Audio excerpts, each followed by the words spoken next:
By the way, gue pakai eyeshadow warna kuning, kayak mata gue jadi lebih naik. Ya udahlah, biarkan saja. Influencer ini, apakah influencer ini salah apa enggak? Kalau menurut gue tetap salah.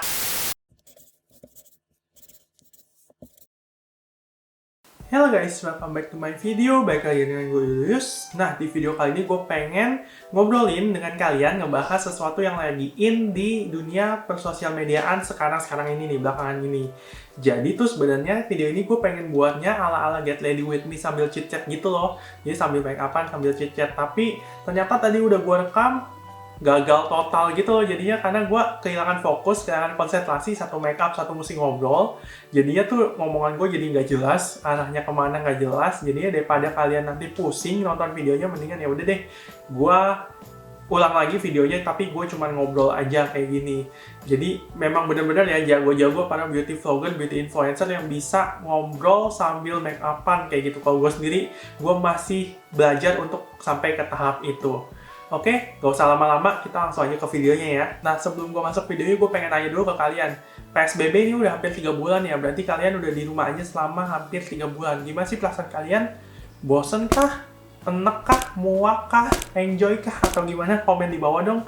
Apa yang biasa kalian lakukan dan perasaan kalian gimana saat PSBB kali ini gitu.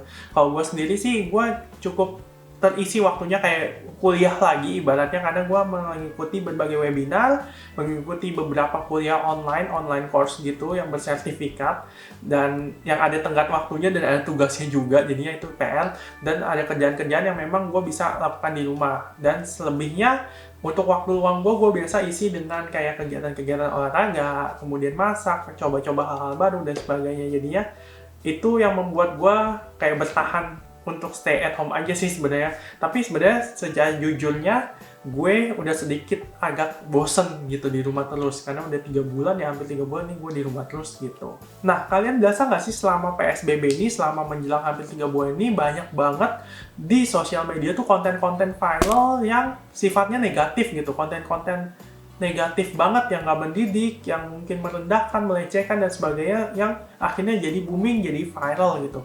Apa gua doang nih yang berasa nih? Kayaknya selama PSBB ini makin banyak konten-konten seperti itu. Nah, di video ini gue pengen ngulik nih, kenapa sih konten-konten negatif itu bisa viral dibandingkan dengan konten-konten positif gitu? Apakah memang masyarakat Indonesia ini masyarakat yang sangat-sangat negatif gitu, sehingga konten-konten negatif itu banyak banget view-nya, banyak banget subscriber-nya, banyak banget hebohnya kayak gitu. Nah, sebenarnya nih ada penjelasan lagi nih, kenapa sebenarnya konten negatif itu jadi viral gitu. Bukannya masyarakat Indonesia suka dengan hal-hal yang negatif, enggak. Kalau misalkan kayak gitu, coba kalian cek-cek di komen-komen di Instagram, YouTube, dan sebagainya. Banyak banget kok orang-orang yang mendambakan konten-konten positif. Banyak banget orang-orang yang ngomong bahwa kenapa konten negatif jadi viral, kenapa nggak positif, yang positif jadi viral dan sebagainya gitu. Banyak banget orang ngomong gitu, berarti kan memang bukan masyarakat Indonesia yang pengen disuguhi hal-hal negatif, tapi ini mungkin terdengar sedikit mencengangkan atau sedikit wow gitu buat kalian, tapi memang pada dasarnya secara neurologis, secara otak kita gitu dibuatnya, didesainnya itu memang lebih cepat tanggap terhadap hal-hal yang negatif. Tujuannya dibuat kayak gitu apa? Sebenarnya supaya kita bisa waspada, supaya kita bisa lebih melindungi diri kita sendiri. Nah, gue kasih contoh dulu, misalnya kayak gini deh, kenapa kita lebih cepat nangkep hal-hal yang negatif gitu. Misalnya kalian ketemu orang di jalanan, ya, dia bawa pisau, terus pakai baju tangan buntung, rambutnya gondrong, cowok gitu, sangar mukanya, pakai tato di semua badannya. Yang kalian lakukan apa? Kalian pasti berpikir bahwa, sebagian besar mungkin berpikir bahwa, wah itu preman tuh, gue mesti menghindar dari preman itu supaya gue nggak dibacok, ibaratnya gitu. Tapi kan belum tentu dia preman gitu, ibaratnya. Mungkin dia cuma orang yang tukang daging misalnya gitu, lagi jalan-jalan, pisaunya belum ditaruh gitu misalnya.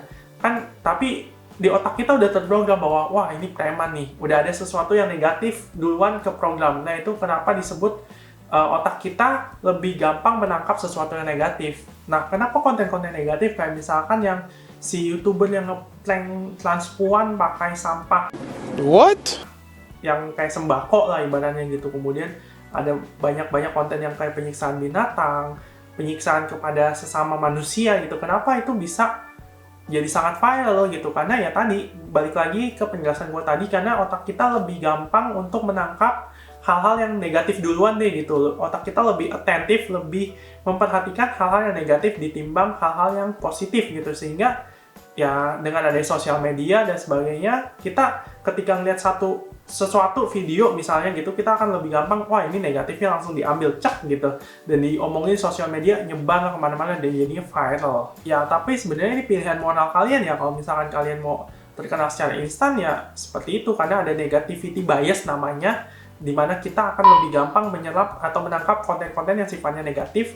Ya silakan, tapi resiko ditanggung sendiri. Konsekuensinya banyak, konsekuensi hukum, konsekuensi dikucilkan masyarakat, dan sebagainya. Tapi kalau misalkan kalian mau bikin konten atau kalian mau berkarya sesuatu yang positif, ya siap-siap konsekuensinya adalah viewersnya lama naik, subscribernya lama naik, followernya lama naik, dan sebagainya.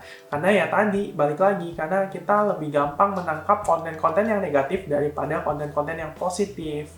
Nah, ngomongin tentang kenapa otak kita lebih gampang nangkap hal-hal yang negatif, belakangan ini juga ada satu influencer atau satu YouTuber yang memang followersnya sudah cukup banyak, sudah jutaan, yang belakangan ini tersandung kasus. Kalian udah tahu lah ya siapa YouTubernya, gue nggak perlu sebut siapa orangnya, tapi yang pasti dia tuh diundang ke podcast orang, dan di situ dia mengeluarkan statement-statement yang bikin orang-orang netizen tuh gedek gitu rasanya. Enggak, aku jarang pakai masker. Kalau sheet mask aku pakai setiap hari ya. Kalau masker yang udara-udara gitu aku nggak pakai, kecuali memang kayak ditegur gitu ya, kayak Bu bisa pakai maskernya, pakai. Tapi kalau nggak ditegur kita lepas lagi. Ini napes, sayang-sayang ditutup-tutup gitu loh ya. Sesek nih, dada juga sesek ya. Terus abis itu kalau misalnya ke mall, ke pasar apa segala macam, pegang-pegang. Misalnya abis beli makanan nih dari Gojek online gitu, aku nggak cuci tangan dulu baru makan. Jadi kayak ambil apa segala macam, terus makan aja pakai tangan. Walau lu kena corona, kayak kena penyakit apa, kayak demam berdarah, kayak semua bisa mati, lo tau ah? Emosi gue jadinya. Tapi memang gue setuju banget dengan pendapat-pendapat netizen bahwa apa yang disampaikan atau apa yang distatementkan oleh si YouTuber tersebut adalah sesuatu yang sifatnya ignorant. Nah, gue sebenarnya cukup paham sih dengan maksud tersirat dari pesan atau dari apa yang diomongin si YouTuber atau influencer tersebut. Sebenarnya sih dia ingin berpesan bahwa ya udah nggak perlu ditakutin banget gitu, nggak perlu dikhawatirkan banget gitu. Itu sebenarnya hal yang cukup baik untuk menurunkan tingkat kecemasan kita nih selama masa pandemi. Tapi masalahnya orang-orang ngerti nggak dengan hal yang tersirat. Banyak kan orang-orang lebih melihat hal yang tersurat ya, yang ditulis atau yang diomongin secara langsung gitu. Nah, masalahnya ketika dia ngomongin, ketika dia blurted out seperti itu hal-hal negatif semua tuh isinya tuh. Kayak misalkan nggak pakai masker, nggak cuci tangan dan sebagainya, itu kan sangat-sangat melanggar etika kebersihan lah ibaratnya, sangat-sangat melanggar aturan-aturan yang selama ini udah dikeluarkan pemerintah, sangat-sangat mengecilkan atau meremehkan virus jadinya kesannya gitu. Sebenarnya ya memang nggak perlu digede-gedein juga, tapi bukan berarti diremehin juga. Nah, kalau misalkan lu nanya ke gue, pendapat gue gimana tentang influencer ini, apakah influencer ini salah apa enggak? Kalau menurut gue tetap salah. Kenapa salah? Walaupun menurut gue berusaha untuk bersikap netral aja, walaupun menurut gue mungkin ya, ini masih mungkin, maksudnya tuh kayak tadi yang gue bilang, nggak usah dikhawatirkan terlalu berlebihan, ibaratnya gitu, supaya kita bisa menurunkan kecemasan, tapi cara dia menyampaikannya, konten-konten atau pesan-pesan yang disampaikannya itu udah salah total, karena udah melanggar segala macam hal gitu. Nah, kenapa sih si orang itu bisa mengeluarkan statement yang kayak gitu? Nah, ini gue jelasin aja lebih ke secara umum ya. Jadi ketika kita mengeluarkan perilaku atau ketika kita mengeluarkan perkataan, ada linknya, ada jalannya. Jadi dari otak mikir dulu nih mau ngomong apa, kemudian ke emosinya diolah dulu, kemudian juga baru terakhir jadi perilaku atau jadi perkataan gitu. Oke? Jadi ketika seseorang berperilaku itu pasti ada emosinya dulu, pasti ada otaknya dulu yang jalan. Otak atau emosi ini bisa main salah satu, bisa mendominasi salah satu. Misalnya kalau misalkan kita lagi stres, kita nggak bakal bisa mikir secara lebih clear, secara lebih jernih. Jadi emosi bermain peran di situ sangat-sangat kuat, sehingga yang keputusan yang kita ambil, perkataan yang kita omongin, semuanya based on emosi aja gitu. Nah, sebaliknya ketika kita emosinya dingin, ketika kita cenderung cuek, ketika kita mengabaikan emosi, nah di sini otak yang mendominasi pada akhirnya. Jadi perilaku kita tuh berdasarkan pada logika-logika dari kita sendiri, ibaratnya kayak gitu. Kalau misalkan otak yang mendominasi, misalnya aja ya tadi, nggak ada humanity, nggak ada kemanusiaan ketika orang-orang jual masker dengan harga tinggi gitu. Itu demi keuntungan sendiri. Itu kan otaknya jalan, tapi emosinya memang lebih menciut. Sehingga dia perilakunya kayak gitu, nggak mempedulikan orang lain, nggak ada rasa kemanusiaan dan sebagainya. Nah, di kasus si YouTuber ini, mungkin dia ngomongkan di penjelasannya, di klarifikasinya bahwa dia stres, dia jarang banget untuk collab dengan YouTuber-YouTuber yang lebih serius gitu, sehingga ketika dia disuguhkan sesuatu yang serius, dia jadi stres, keinginan untuk membahagiakan orangnya jadi lebih besar banget untuk lebih maksimal di setiap video dan sebagainya, jadi ada tekanan gitu. Tapi itu bisa jadi ketika dia tekanan, dia jadi blurted out hal-hal kayak gitu, dia jadi ngomongin hal-hal seperti itu. Tapi di sini gue pengen ngajak kalian untuk berpikir lebih kritis lagi. Nah, si YouTuber ini kan di setiap video cara ngomongnya seperti itu ya. Cara ngomongnya yang memang nyablak, kemudian yang kurang mikir, kurang mempertimbangkan apapun gitu. Yang ngomong aja deh pokoknya apa yang ada di pikirannya gitu. Nah, masa iya di dalam setiap YouTube-nya, di dalam setiap syutingnya dia merasa tertekan kayak gitu? Kan kayak agak nggak mungkin gitu. Dia, apalagi dia cukup sering kayak upload video ya. Jadi, mana mungkin gitu dalam setiap YouTube-nya dia merasa tertekan kayak gitu.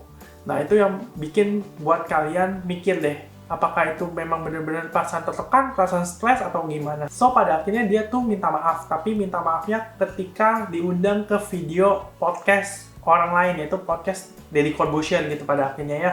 Dia akan minta maaf, tapi yang di sini yang dipermasalahkan adalah permintaan maafnya terlalu berbelit-belit, terlalu banyak tapi, terlalu banyak alasan dan sebagainya.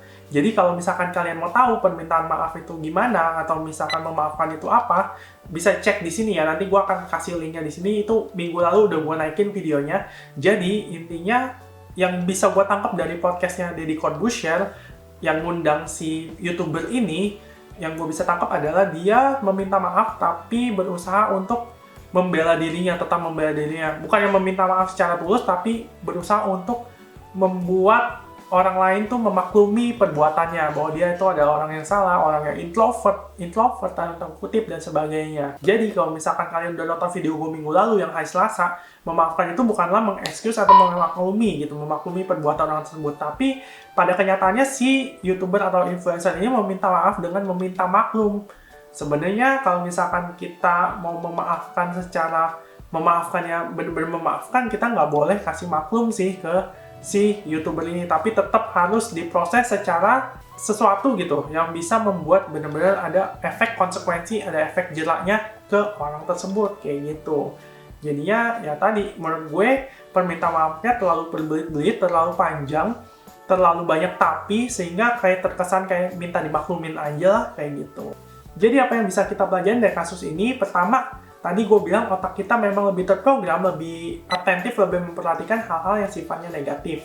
Jadi kalau misalkan kalian melakukan hal sesuatu yang negatif aja, itu pasti langsung ke notice di orang lain.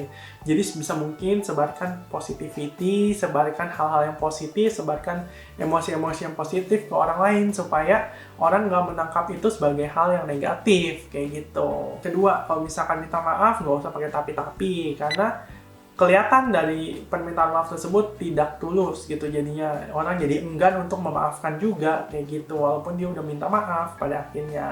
Yang ketiga, kalau misalkan kalian jadi influencer atau content creator, tolonglah berikanlah konten-konten yang sifatnya positif dan membangun dan mengedukasi.